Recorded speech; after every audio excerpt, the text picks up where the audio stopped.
Due diligence. Once you have the information about the investors you're getting into a relationship with, you may want to complete a brief due diligence check on them.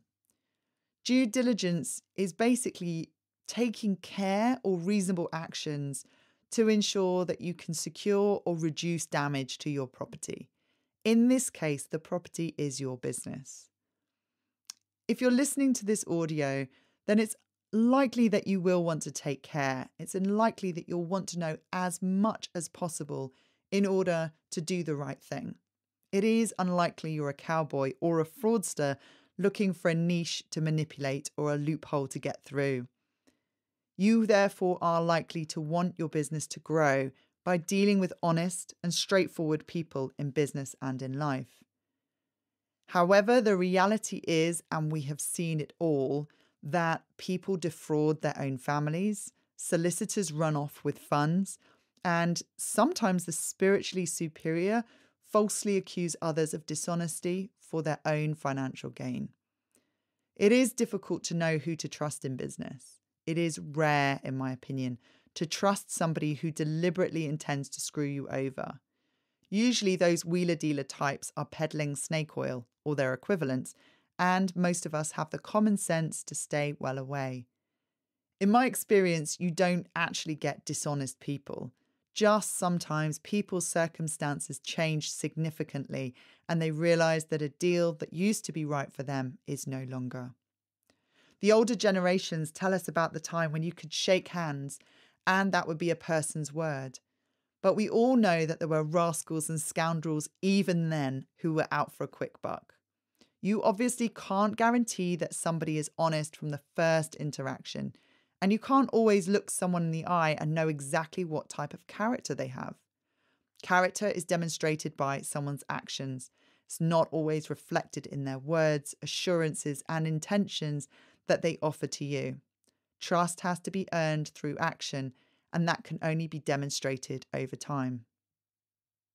So with that in mind, there are some really obvious principles that come up more often than not before and after an issue has risen. They're worth noting as guidelines for how you should deal with people in general. Before you start to look at an investor, I want to make sure that you never get into business with somebody that you do not trust. This sounds like an obvious principle. However, time and time again, I see people that come to me and say, I don't trust this person. Could you make this agreement watertight? Or after the event, they say, I knew I couldn't trust that person. How do you know to trust someone in the first place? Clearly, if other people have had a problem with them, then you should proceed with caution. For example, we once made the mistake of taking on a client who had a poor Google track record. An introduction from a very trusted friend meant that we took his word when assured that the lies on the internet were libelous and untrue. They turned out to be true. He failed to pay us, and we were thousands of pounds out of pocket. If you don't trust that something isn't right, then don't get into business with them. Sometimes the most trustworthy investor can screw us over unintentionally. It is a general principle of mine that people will watch the way you treat your first agreement with them as the way the relationship will work going forward. We all want to trust that people we're dealing with are honest, reliable, and have the skills to do the job, but sometimes without your knowledge, they are not that way inclined. The phrase, birds of a feather flock together, comes to mind. When you're not clear about who you're dealing with or their background in business, find out their background, who they associate with, and do as many checks as possible. Here are 7 public checks that I would make against the individual, any company, and its key personnel. Be careful to make a note of your findings, and if any serious issues arise, then ask a lot more questions, dig deeper, and be prepared to ask the investor about them. If the investor is a company, or if the individual investor owns a company, check the company's website for the legal entity name, the address, and note key individuals affiliated with the company. For individuals, you will want to check the god of the internet, Google. Check for the company and key individuals for any bad press or complaints. And social media is also a great place to see the same. Review the background of key personnel on the team through LinkedIn. If it is an English company, go to companieshouse.gov.uk and you can find the company information there. I suggest you download details of the company, the directors, and you check the disqualified director register for any investor that wants to come into your company. If your investor is an individual, then you may want to check their solvency at insolvencydirect.biz.gov.uk. And if I expected any of those individuals to be a member of a regulated body, I would check with that appropriate body. Are they regulated by the Financial Conduct Authority, for example? In summary, we lose nothing by putting aside a little time to ask, check, and ask again.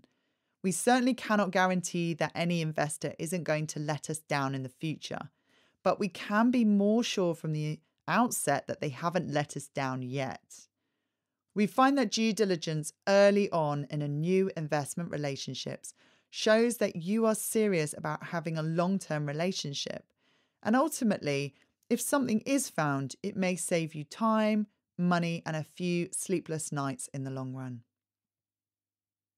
If you want to go even deeper, I have seen people request full identification from their investors, and this may not be a bad idea. The usual know your client requirements are to ask for one form of government identification with a picture on it and a proof of address. The proof of address is usually required to be no more than 3 months old and should be a utility bill. It should not be a mobile telephone bill. If you want to be very cautious, then you can ask for a certified copy or ask to see the original documents so that you can make a copy for your own records and you know that it then hasn't been changed. I'm not sure that this is actually necessary for many investment scenarios, but it is worth having the option and giving it some thought, particularly if investors are coming from outside of the UK. You also might want to check whether they actually have the funds and the finances. So you might want to ask for evidence of money in their bank account before you go further into the negotiations. Action. Take some time to look and perform these checks against each of the investors or potential investors that you're speaking to. Record your results and save them somewhere safe.